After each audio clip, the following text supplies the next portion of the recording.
and it is one of the poison dart frogs. This is a walking billboard of a frog. What it's advertising is its own toxicity. These animals contain some pretty potent chemicals in their skins known as alkaloids. And by walking about on the forest floor, this is what is known as a textbook case of aposematic coloration, which basically says, don't eat me, don't even put me anywhere near your mouth or your eyes, because I could ruin your day. I'm very, very pleased to have found this one, but there is one more I want to get hold of that lives in the forest around here, and believe me, it's even smaller.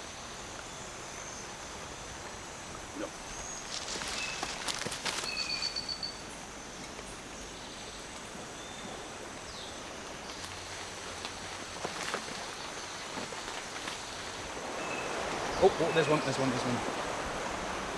Right, these are so tricky to catch. Right, this is the little frog. This is the strawberry poison dart frog. Got it. Haha. You thought I'd done this before, wouldn't you? This is the poison dart frog known as the strawberry poison dart frog, and you can see why it has that strawberry reference in its name. Just look at that scarlet or orange top to his body. This again is another example of warning coloration. This frog also contains those alkaloids in its skin. And I know people who have actually licked their fingers after holding one of these, and they've gone through a very unpleasant sensation of actually having, or feeling like they've actually got a golf ball in their throat. They've real trouble breathing and swallowing. But very, just so potent, yet so seemingly harmless to look at. And all from a frog you can fit on your thumbnail.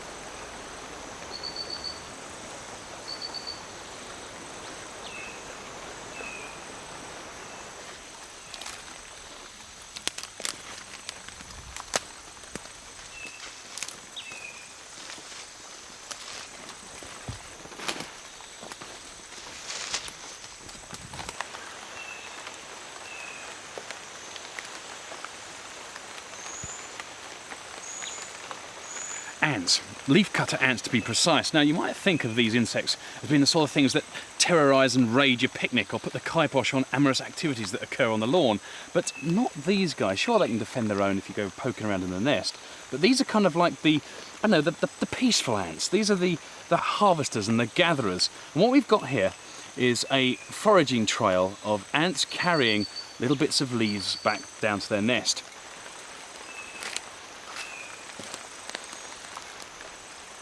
These ants actually have little crafty predators, parasitic flies and wasps, that will quite happily come along and lay their eggs on the ant's head. Now it's thought that the little tiny guard ants that these ants carry on their leaves are kind of the special forces of the ant world, defending against aerial attack from these would-be predators.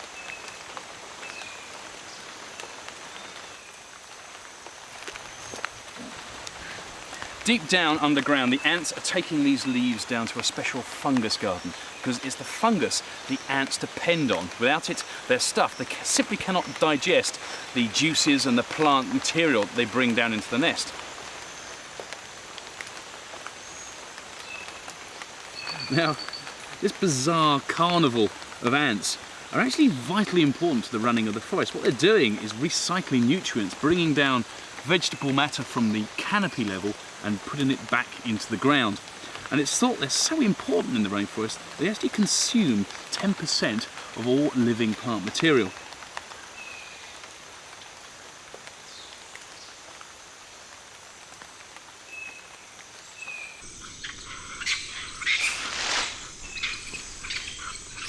Now, one of the continual frustrations of rainforests is it is a hugely three-dimensional habitat. There's an awful lot more up there than there is down here. And being a two-dimensional ground-based monkey, I'm in trouble.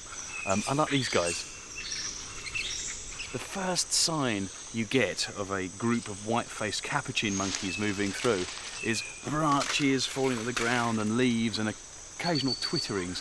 But they have just moved through. Oh, they're moving through as we speak. There's still some around.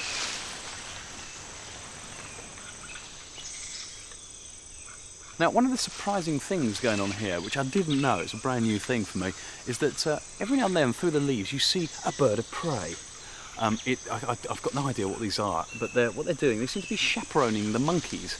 Not as you might expect to pick off an unwary monkey or two, but actually to pick off the insects, because as you might notice, these capuchins are far from ballet dancers up there in the canopy. They lack finesse and they're constantly shaking the branches about, and there's bugs and insects and stuff being dislodged, and that is what the birds of prey are picking up on.